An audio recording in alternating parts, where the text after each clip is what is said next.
Good morning, Ian Crouch with your 8:30 Hunter News Update. Telstra says it's aware of an issue affecting mobile phone and data services around the country, including the Hunter region. Thousands of customers right across Australia have been reporting disruptions. The telco says it's looking into the issue and is suggesting repeated attempts to get back online may succeed.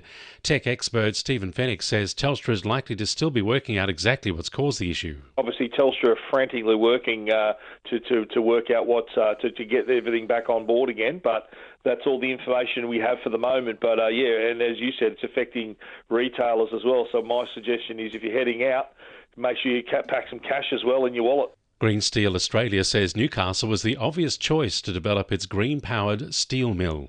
The company has acquired the former BHP site at Mayfield and will utilise existing electrical infrastructure and use renewable energy to operate its electric mill, which is expected to start producing product from January 2028. Green Steel CEO Romany Ibrahim says Newcastle's Steel City heritage works in perfectly with their plans. Newcastle has the heart, it has the people, and it has the facilities to accommodate the steel mill that we're actually placing here. Newcastle Lord Mayor Gavin Morris is standing by the nation's council's request for a greater share of national taxation despite minister worries. New South Wales Local Government Minister Ron Hoenig told the media councils need to undertake internal cost-saving measures before seeking further funds from ratepayers. It follows representatives from the nation's 538 councils gathering in Canberra last month, requesting a further 0.7% slice in overall taxation revenue. Gavin Morris says they will not back down from their demands. It's something that's being felt right through every single local council around the country, and we're coming together to help those that are suffering the worst. A new study from the University of Newcastle's Institute for Regional Futures says more flexibility is needed if the region is going to overcome its skills shortage. Low unemployment and record job vacancies are seeing young people, and males over 45 in particular, dropping out of workforce participation. The Institute's Laura Eadie says there needs to be more flexible options for people to undertake training or retraining while holding down a job. Laura Eadie says employers can also play their part in filling vacancies instead of trying to hire someone who ticks all the boxes. She says many prospective employees who meet 80% of the job requirements can do the job just as well. Hunter water stores have hit 70% for the first time since February after persistent dry conditions. Heavy falls over the Chichester and Williams Rivers, Grahamstown Dam and Tomago sandbeds have lifted levels out of the caution zone.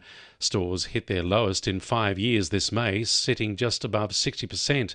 However, Chris White from Hunter Water says they're still erring on the side of caution. We're not out of the woods yet either.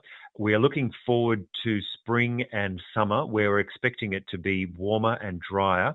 So there is this potential still for water restrictions to be introduced this coming summer.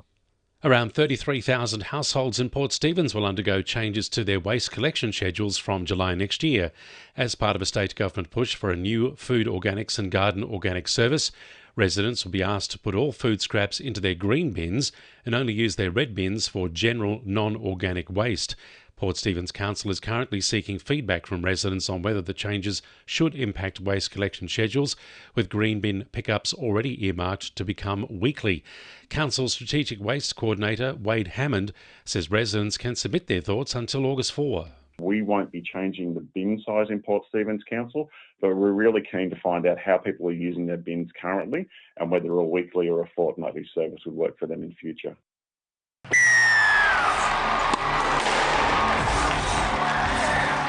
2NURFM Sport. Isaac Haney and the Swans have a tough assignment on their hands, facing off against Fremantle tomorrow night. The Cardiff Junior has led his side to second on the ladder, just one game behind their opponents. Haney says they'll need to make the most of their chances. They're going to give us certain opportunities and we need to make sure we maximise those. So they're a very good defensive outfit and we'll challenge them at times, but also hopefully we can be really composed. In the NRL, Knights forward Jacob Saifidi has been ruled out for 6 to 8 weeks with a hamstring injury. This follows Saifidi walking off early in the side's 13-12 win over the Dolphins. And forward Trey Mooney will return to the side after being a late exclusion in last week's match.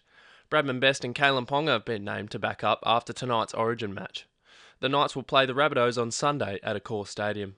That's sport. I'm Darcy Mills. And the winning numbers in Oz Lotto are 3, 26, 28, 30, 32, 35 and 38. and the supplementaries are 14, 31 and 41. And now you're up to date with the latest 2NURFM Hunter News.